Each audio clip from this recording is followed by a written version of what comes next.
Good evening, everybody. Thank you for coming. City Council would like to welcome you all to the Mayor's 2025, for 2026 budget address. It is 5:08, and we will call this Committee of the Whole together. I'm Robert Kavanaugh, the Finance Chair of City Council. You're going to be seeing a lot of me doing budget hearings over the next few weeks as we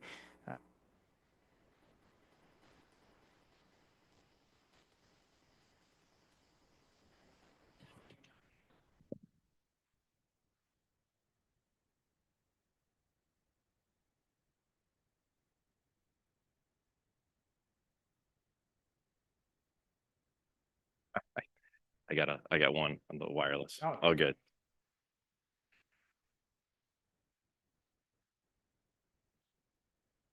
Good evening, everyone. Mine on? There we go. Good evening, everyone. Members of City Council, invited guests, and fellow residents, good evening. A few blocks away on Fayette Street, crews are working to tear down a row of boarded up eyesores. The apartment buildings had been left to rot by out-of-town slumlord, becoming hubs of criminal, dangerous activity. Now the demolitions are clearing the way for new development and opportunity. Across the street, a brand new office building has replaced 2 vacant lots, a new headquarters for Vines. And down the block, the City of Binghamton's new youth recreation center, the first of its kind, is buzzing with activity. There's new momentum in the neighborhood, one that mirrors the progress we're seeing across Binghamton. A sense that while our revitalization is far from over, the way things have always been is changing. I'm reminded of what President Lyndon Johnson said at the bill signing for the Housing and Urban Development Act, part of his Great Society domestic agenda. We must make sure that every family in America lives in a home of dignity and a neighborhood of pride, a community of opportunity, and a city of promise and hope. We carry President Johnson's Great Society vision with us today, some 6 decades later. As residents of this city, we know its great opportunities, economic and cultural, strong neighborhoods, and a vibrant downtown. We know its challenges well, too. Like cities across America, of poverty and crime, and search for an end to problems it pains us to even acknowledge and are immoral for us to accept. As a public servant, I've long believed that the best work we can do on behalf of residents is to deliver change in their neighborhoods. This takes on many forms: a newly paved road, a blighted property torn down, new walking patrols, free spot in a youth sports program, a brand new, safe, quality, affordable home. Sometimes change from City Hall means local government taking on a challenge it never has before, holding railroad companies accountable, taking ownership of a long blighted plaza, or ousting a slumlord from a local real estate market, opening new partnerships or new ways of thinking, and building new housing or tackling gun violence and crime. It's being nimble enough to respond to evolving needs while at our core, providing a steady local government citizens can depend on. That's a little bit better, right? This is how we build a city of promise and hope, like President Johnson envisioned. We recognize it, all right. Recognizing there's a huge difference between talking about change and actually tangibly enacting it, rolling up our sleeves and getting to work. Real change, the hardest kind to deliver, is strategic and deliberate. We want to be a city under construction, a city transforming, a city of promise and hope. We have to keep fighting for that change, and the 2026 budget speaks to those goals. The 2026 budget totals roughly $111 million. That includes $78.8 million in general fund that supports the day-to-day operations of the city. Also included are multiple enterprise funds for vital services like water and sewer, refuse collection, and parking. Our largest annual expenditure is again salaries and employee benefits. In 2026, they will total $66.3 million. The city's health insurance costs sit at $98 million next year, a 3.5% increase. While the mandatory contributions to the New York State retirement system are up 6% from last year, those are budgeted. Let's forget the mic. I've got a pretty good voice, right, guys? Okay, good. Just turn this up.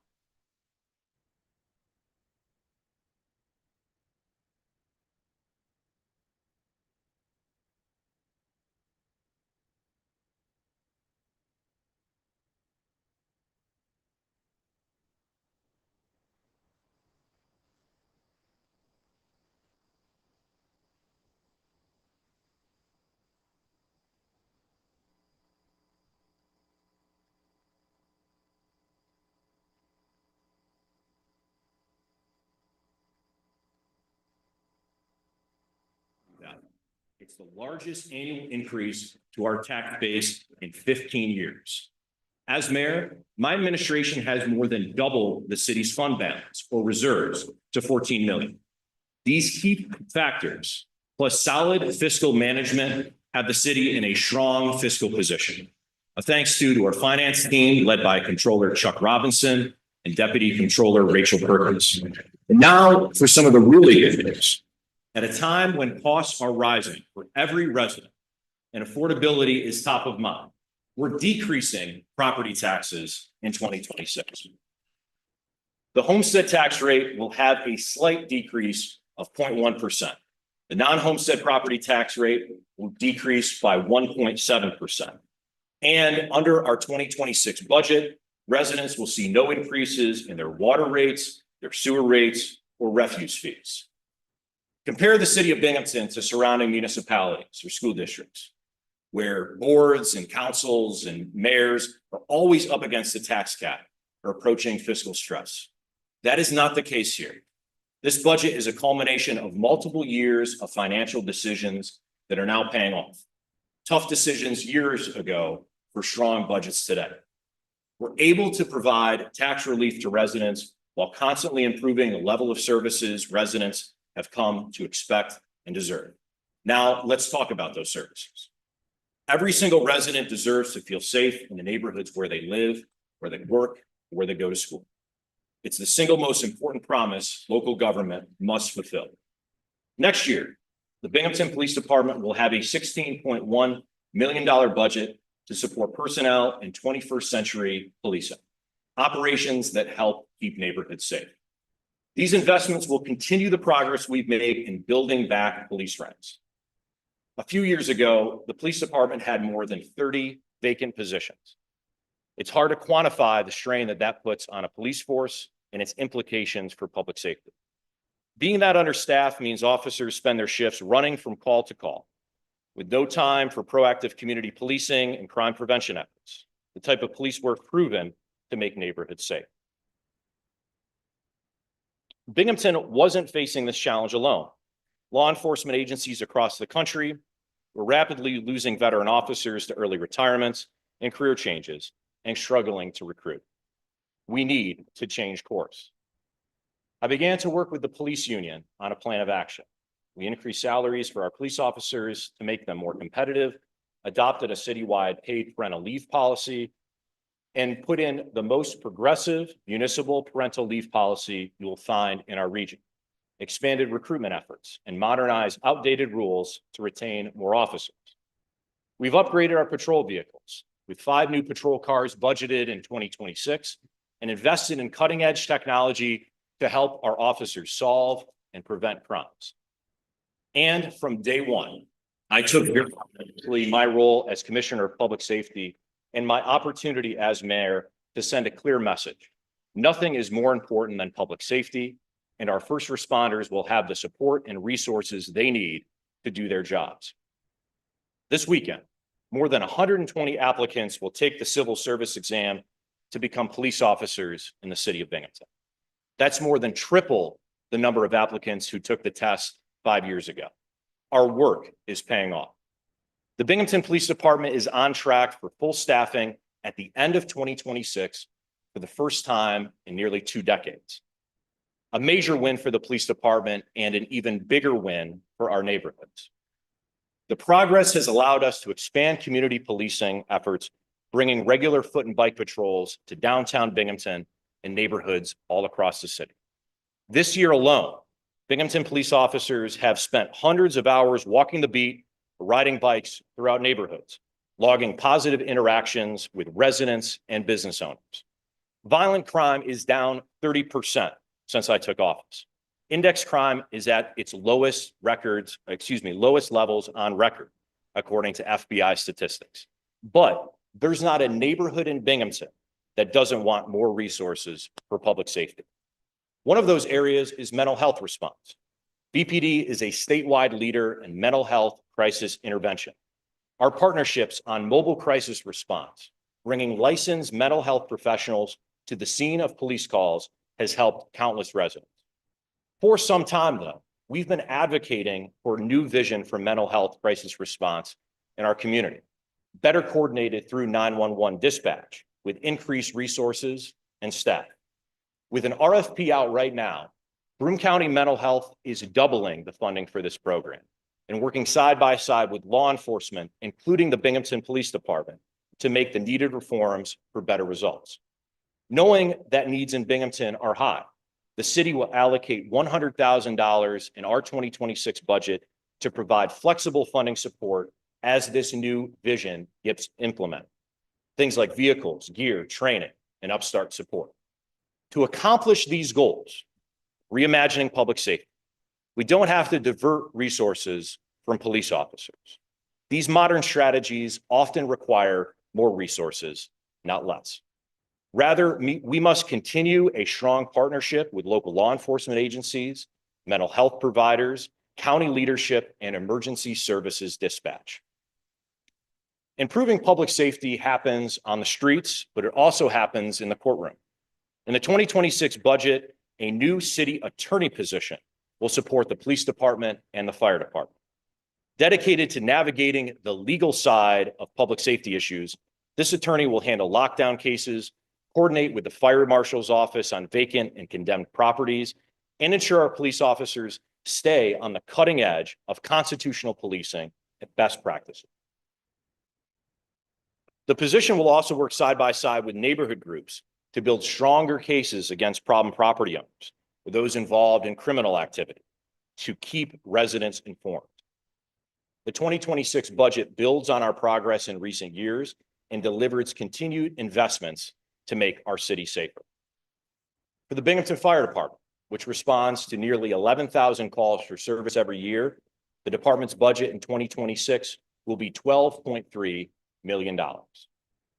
Next year, we will continue to deliver the equipment and resources our firefighters need to do their jobs.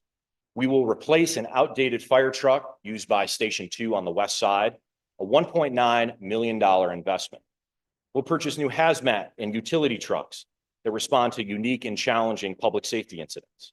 And we're creating a dedicated $100,000 capital fund for turnout gear. In 2026, we'll continue our work to build a new fire station to serve the north side, replacing a 65-year-old structure with a new neighborhood anchor and state-of-the-art public safety facility.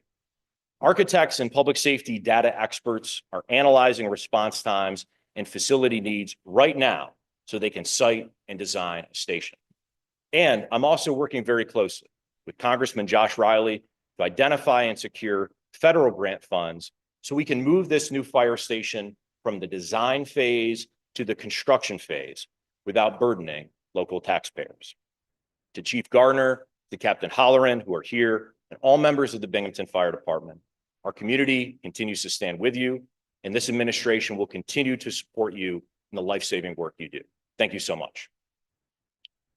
We can't have strong, thriving neighborhoods without having safe, quality homes that families and seniors can afford. Last year, the city of Binghamton saw record-breaking levels of investment in residential construction, tallying $56.7 million in permitted housing construction. That doubles the city's previous record for residential construction value set in 2017. Our work to cut red tape and set Binghamton apart as a city open and eager for development is paying off. Right now, hundreds of units of housing are taking shape. all across Binghamton. 111 units on Porch Street. The former shelter workshop has been turned into housing for low-income residents and supportive housing for our veterans and those battling addiction. 257 units at Town and Country Apartments on the north side, all receiving much-needed upgrades through a $94 million gut rehab project that began earlier this year. 100 units of affordable housing rehabilitated at Saratoga Heights on the south side, and 12 units of new housing on Munsell Street, half of which are reserved for seniors. More projects are set to break ground in the coming months. 120 units of workforce housing at 187 Clinton Street, the site of the former DMV, and 19 units at a scatter site project by the First Ward Action Council. Others are awaiting funding from New York State, including the YWCA's project to build 68 units of affordable housing and a child care center on Lyle Avenue, and the $27 million Stadium Lofts project that will build 64 units of workforce housing on Henry Street. Under my administration, the City of Binghamton has allocated millions of dollars in federal funding to support these projects in the past few years alone. Every project I just mentioned, City Hall played a leading role, quarterbacking various stakeholders and advocating to state officials for Binghamton's fair share of funding. We must also continue to grow opportunities for affordable home ownership.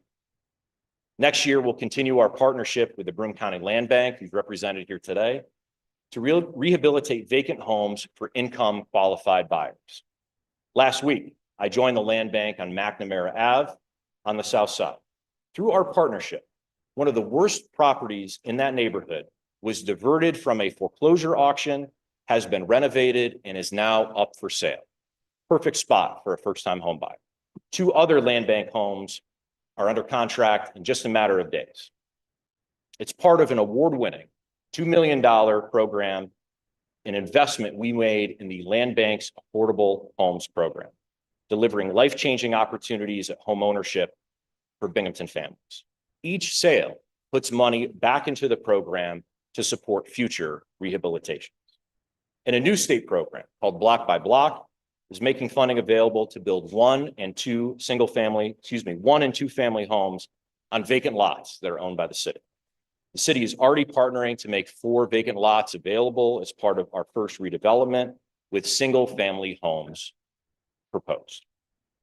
Beyond building new housing stock, we have to maintain and ensure the quality of our existing housing stock. Shortly after taking office, I created a dedicated city attorney position to prosecute slumlords and repeat code offenders, with a focus on addressing unsafe housing conditions and persistent blight. It changed the way we fought back on behalf of residents. This attorney has delivered huge wins for neighborhoods.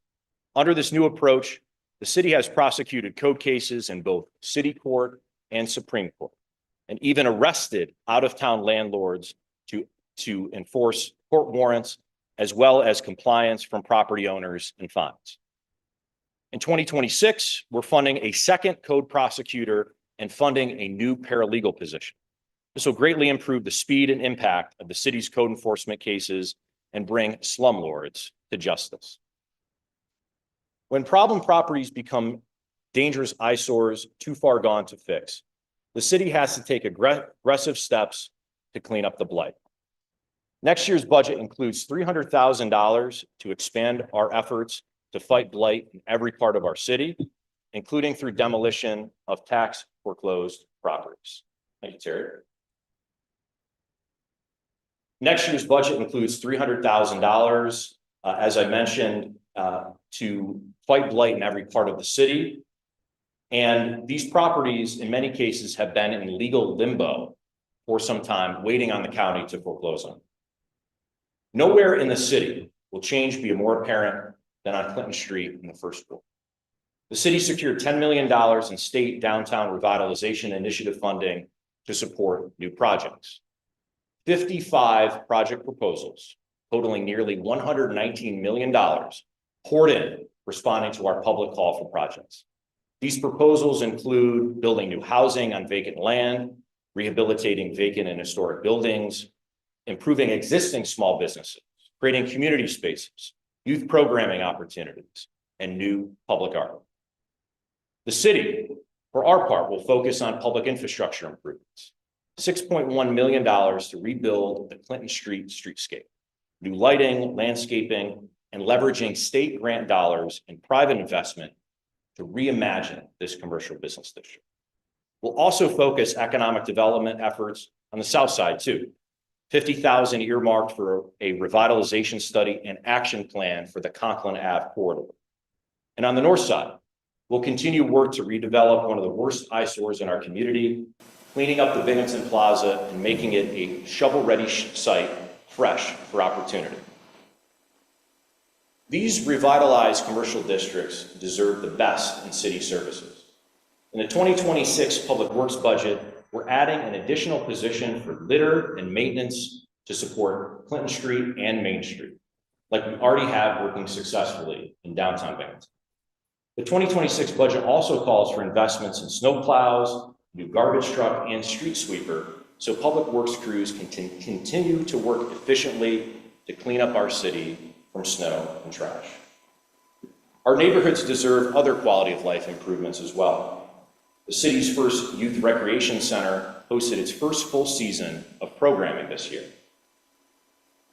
This year's Summer Fun program had the highest enrollment in 5 years. We will continue to grow programs and camps out of this facility and invest in the staffing and capital upgrades that this building needs.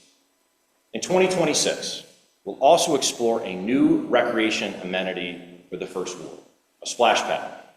There's lots of community outreach. We heard repeatedly from First Ward residents about the need for a kid-friendly summer attraction like every other neighborhood has. First Ward Pool closed in 2009. We'll look at different design options and locations, and like most projects, work to identify grant funding to cover the costs of construction. Binghamton's infrastructure is the backbone of jobs and commerce, keeps our residents and businesses moving. The 2026 budget continues major investments in infrastructure. $10 million will fund our neighborhood street program, paving roads, fixing curbs and sidewalks, replacing aging water and sewer infrastructure. Next year, we'll upgrade streets across the city, like 7 Area Ave, West End, Dickinson Street, First Ward, Lion Street on the north side. Following the completion of our Arts District streetscape project, we'll continue investing in downtown with a $5 million project to reconstruct Shenango Street. We're going to fix one of the worst pavement conditions in the city, add new lighting and sidewalks, upgrade utilities for the new housing and business development that's happening on the street. And also following a community-driven process, we're advancing a redesign of the historic Memorial Bridge, which connects downtown to the west side, which celebrated its 100th anniversary just a few weeks ago. With some of the best views of our 2 rivers, we'll add new lighting, landscaping, and safety improvements to the bridge that handles 15,000 vehicles a day. These safety upgrades will benefit drivers, but also pedestrians and cyclists who use the bridge and the 2 Rivers Greenway, all tying into the New York State DOT's comprehensive reconfiguration of North Shore Drive, scheduled to begin next year. But here's the best part. The city worked with the Binghamton Metropolitan Transportation Study, BMTS, to secure more than $5 million in grant funding for the project, covering 80% of the total project costs. Binghamton's railroad bridges will continue to see upgrades next year at no cost to local taxpayers. Since I released a report on the condition of these bridges and publicly called out the railroads, they have fixed bridges on Glenwood Ave, Front Street, Jarvis Street, and Murray Street. Millions of dollars in infrastructure repairs that cost the city of Binghamton nothing. Bridges on Water Street and Brandywine Ave are scheduled to be fixed in 2026. Earlier this year, our efforts to hold these railroad companies accountable won a local government achievement award from the New York State Conference of Mayors, and Binghamton has received national attention for this initiative. For decades, residents complained about the condition of these bridges, and we delivered the change that the residents were looking for. Our railroad bridges are not Binghamton's only crumbling infrastructure asset. The last decade, we've seen the demolition and replacement of 2 downtown parking garages, Collier Street and Water Street. The State Street parking garage, built around the same time as these other garages, is at the end of its useful life and must come down. Over the next several months, we'll work to wind down operations, relocate parkers to our other garages, and tear down the structure for the winter.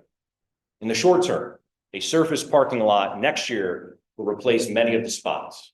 Long term, this is a prime, nearly 1.5 acre downtown site that's really great for economic development. I'm excited about the possibilities for a new type of project, not a parking lot or a parking garage on that block. On the south side, at the city's water filtration plant, resiliency upgrades are planned in 2026. We will invest $3 million to install a whole plant generator system, keeping clean water flowing even if power is knocked out to the plant. The city's water plant is one of our community's most critical assets. We provide clean drinking water to Binghamton residents as well as outside users and have the capacity to provide even more. We're becoming a permanent supplier to the village of Port Dickinson and already provide service to the town of Binghamton and others. As we look to the next decade, Binghamton should be a hub for drinking water. Smaller municipalities are struggling with the cost of building new wells and maintaining aging infrastructure. These small water districts simply will not survive in the long term. Binghamton has the capacity, professional management, and central location to send water all across Broome County, delivering our high-quality H2O to more customers, which helps us keep rates low for our residents and allows the city to maintain its infrastructure too. Next year, the city will again utilize federal funding from the U.S. Department of Housing and Urban Development to revitalize neighborhoods, expand access to housing, and combat poverty. We're providing $680,000 to help seniors and low-income residents make critical home repairs and young families purchase their first home. Another $212,000 will directly support residents facing homelessness. We're investing $135,000 in after-school programs and other opportunities for young people, supporting nonprofits like the Boys and Girls Club and Astor D. Rice Foundation. We're here tonight. And we're supporting projects at our parks, including upgrading the basketball courts at Webster Street Park and installing a new roof at the Recreation Park Pool House. Earlier this year, I spoke out about proposed cuts to our federal funding and the importance of the Community Development Block Grant Program. It's clear how critical this funding is to cities like Binghamton, where we can use this funding to deliver real change for our neighborhoods and fund needed services for thousands and thousands of residents. I will continue to fight to make sure that Binghamton gets the resources we need, the resources we deserve. In closing tonight, some thoughts about moving forward as we look to 2026 and beyond. Earlier this year, our city suffered one of the greatest tragedies in its history. On February 12th, firefighter J.R. Gaudette died when battling a fire near downtown. J.R.'s sacrifice serves as a tragic reminder of the dangers that our first responders face every single day. In the wake of this tragedy, our fire department rallying support for J.R.'s family and each other, I believe, will be remembered as one of the finest acts of passion in our department's nearly 2-century history. The men and women who put on these first responder uniforms truly do stand apart from everyone else. Even those who call themselves public servants like us, how many would be willing to give their life in sacrifice of our city? The days following JR's death, our community had to ask itself, how do we move forward from this? How do we honor JR's sacrifice and make sure his legacy is never forgotten? JR showed us a path forward in the way that he lived. The example he left for us is clear. Look out for your neighbors, put others first, devote ourselves to a cause bigger than us. As I think about public service, it's easy so often to get frustrated. The inertia of the status quo, the grinding gears of disagreement. my own stubbornness sometimes. The worst parts of national politics too often trickling down into the local level, into our own community. Yet at the same time, our citizens are looking to local leaders to be an alternative to the chaos they see in Washington, the chaos they see in Albany, to be reasonable people who understand the challenges facing our communities and their families because we're all facing them together. They look to us to be problem solvers, the ones who set aside politics for the sake of getting things done. We have a mission. We have a responsibility to govern like that. And sometimes divided governments constrain that mission. Certainly election years constrain that mission, but we must not forget that mission. The challenges we face and the bad actors that we must confront, those seeding violence and fear, profiting from addiction, preying on the vulnerable, blocking progress for the future. Confronting those bad actors must be a shared effort. And debating how to solve those challenges is productive when done in good faith. The outcome of those debates must be progress, real change driven by shared values that brought us to public service in the first place. For those outside of this building that don't want change, those persistent generational struggles that are counting on partisanship at City Hall, counting on apathy so that they can survive. And it's why they've existed for so long in Binghamton, because so many have failed. But on our side are the residents who demand real-time results, efficient and effective services, who deserve to have faith in their government. It's not easy, but we all serve at the time we are required. Call it fate, call it circumstance, call it luck, call it karma. Let's reaffirm that commitment to fact-based debate, civility, working with neighbors and those we may not typically agree with to deliver the change we believe is needed most. As President Johnson said, we must make sure that every family in America lives in a home of dignity and a neighborhood of pride, a community of opportunity, and a city of promise and hope. Looking towards 2026, the City of Binghamton's opportunities are endless. Let's seize them. This budget provides the resources to do it, so let's get to work. Thank you, everyone. Have a great evening. Thank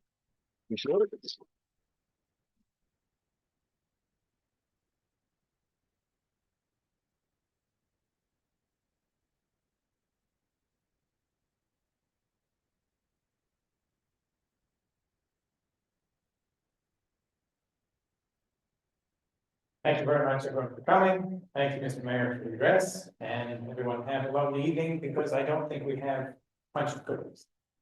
Work on that for next.